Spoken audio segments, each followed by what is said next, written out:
Yes, thank you. And also, hello, everybody. It's been a while. And I can't believe I'm saying this, but I do miss being here. I have class during this time, but my professor allowed me this one absence. So shout out to Lombardini, you're the GOAT. Um, I am here today to call attention to and to address some concerns about the recent referendum. As we can see that it's getting a lot of stir right now. I'm going to read just a little bit of the memo because I think that helps explain some of the concerns.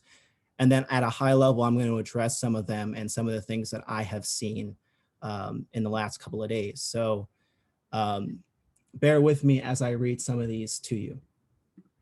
On behalf of the student body of William & Mary, the Student Assembly of William & Mary raises a formal statement of grievances to the Board of Visitors on their actions regarding the naming and renaming process of campus spaces, buildings, and landmarks on the campus. After polling our constituency for their feedback on the naming and renaming process and the principles designed to that end, we find the progress made thus far and the principles approved by the board inadequate. Over the past several months, the concerns regarding the principles increased dramatically. Granted, students were elated to see the removal of Trinkle and Maury's names from campus spaces, but were still considerably confused as to why prominent Confederates and other virulent racists were not removed. While students and the William & Mary community as a whole believe in the importance of process, especially ones that are designed to dismantle systemic racism within the institution, students believe that the Confederates are the low-hanging fruit as they regard their involvement in the Confederacy as a common sense metric for immediate removal. The results of the referendum, which are on our website, indicate serious grievances with the current principles of naming and renaming and their scope as determined by the Board of Visitors. 2,584 students voted in the referendum, roughly a third of the student population, which surpasses the standard of statistical significance. Roughly 60% of respondents agree that William & Mary should institute a cap on the number of awards, campus spaces, and iconography that commemorates an individual, including the founders. Furthermore, 60% of respondents agreed that the standard evaluation procedure for naming and renaming should include the founders. These statistics are backed by the last two questions, with over 70% of respondents agreeing that Lion Gardner Tyler and the anonymous quote contribute to the hostile environment to BIPOC students on campus and that they should be taken down. The author of the anonymous quote was Thomas Jefferson. Though we hold respect for our founders, the extremity of the quote highlights a clear disconnect between his glorification and his beliefs. Based on the results, the Student Assembly believes that these grievances most directly relate to the following core areas that are not covered by the current principles of naming and renaming and its processes. 1, lack of specificity. The principles of naming and renaming do not delineate any metrics that would automatically disqualify a candidate for naming or determine a candidate for renaming. This is derived from the 70% of respondents that agreed that Lion Gardner Tyler's name should be removed and that Thomas Jefferson contributes to a hostile environment on campus. Since 3/4 of respondents agreed to this, the generality of the principles, which may currently permit these alumni's names to remain on campus spaces and landmarks, is a great issue. Standard operating procedures that permit alumni that contribute to a hostile environment to be honored by campus space are incredibly concerning and should be addressed. 2, lack of limits. The principles of naming and renaming do not have a limit to how many campus spaces, meaning buildings, landmarks, departments, and awards, can be named after an individual. 60% of respondents agree that William & Mary should institute a cap on the number of campus spaces, awards, and landmarks that are dedicated to an individual. 3, lack of metrics. The metrics of evaluation for naming a building space seem to be an unnecessarily high bar. This grievance leans on the statistics aforementioned in grievance 1, which is above. 70% of respondents agreed that Lion Gardner Tyler's name should be removed from campus. Lion Gardner Tyler wrote a book called The Confederate Catechism, which calls Abraham Lincoln a traitor to his country and is widely used amongst white supremacists today. Lion Gardner Tyler's father, John Tyler, swore allegiance to the Confederacy and served in its Congress till his death in 1862. Therefore, white supremacists seem to be an incredibly low bar for removal and renaming. Any metrics of evaluation in place that permit white supremacists to be honored by naming campus spaces after them are of great concern and should be addressed. 4, the newly designed standard evaluation process guided by the principles of naming and renaming is not applicable to the founders, as determined by the Board of Visitors in a statement made addressing the founders at the August board meeting. The anonymous quote was from Thomas Jefferson.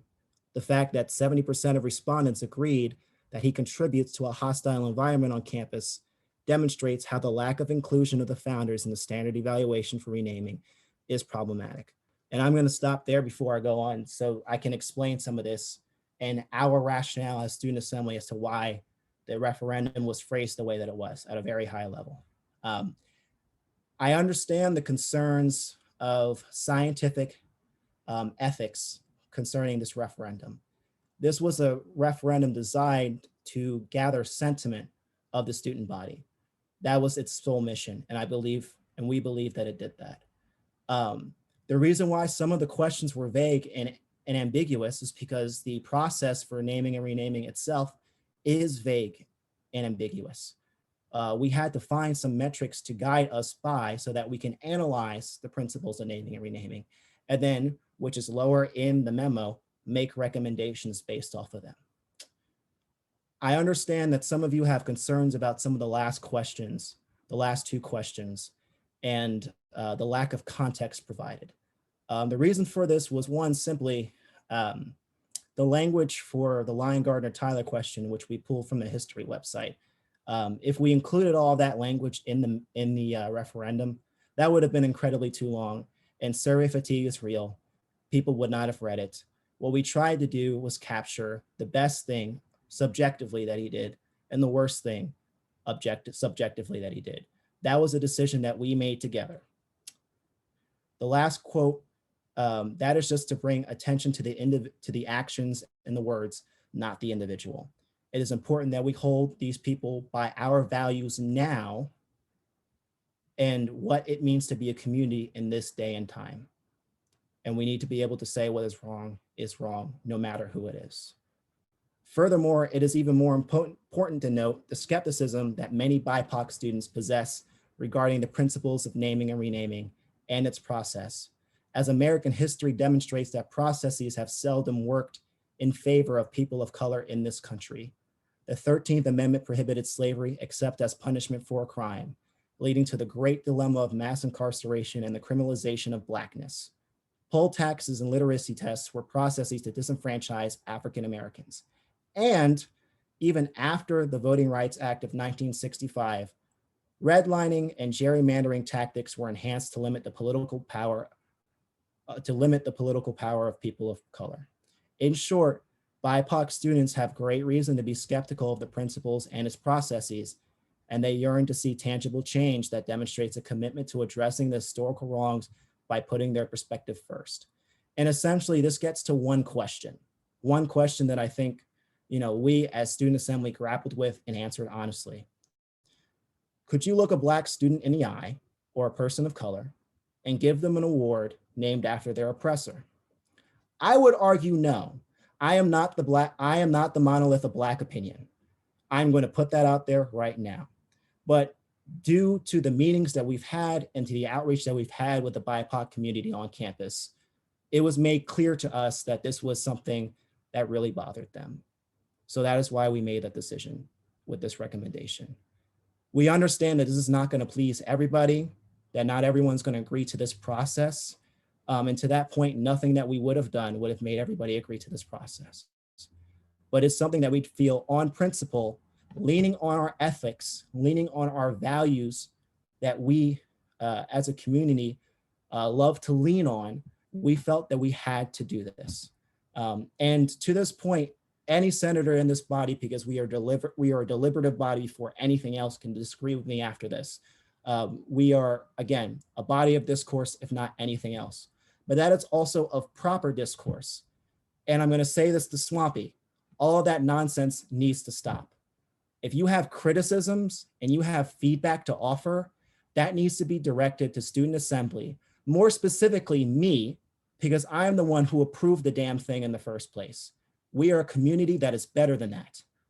And if you have a problem, I would love to talk about it in a very respectful way with you and give you some insight into how this decision was made. This is what we're moving forward with. And I welcome any opinion and any criticism and any feedback that anyone may have. And at the end of the day, for too long, BIPOC students have had to adjust to manage the landscape around them. And we feel that William and Mary should deal with these matters swiftly for their sake. Thank you.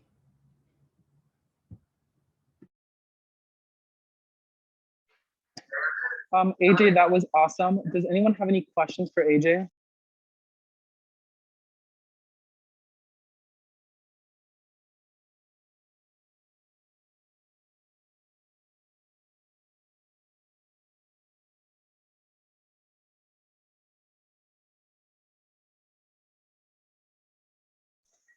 All right, seeing no questions for AJ, let's go ahead and move on with the agenda. AJ, thank you for that statement.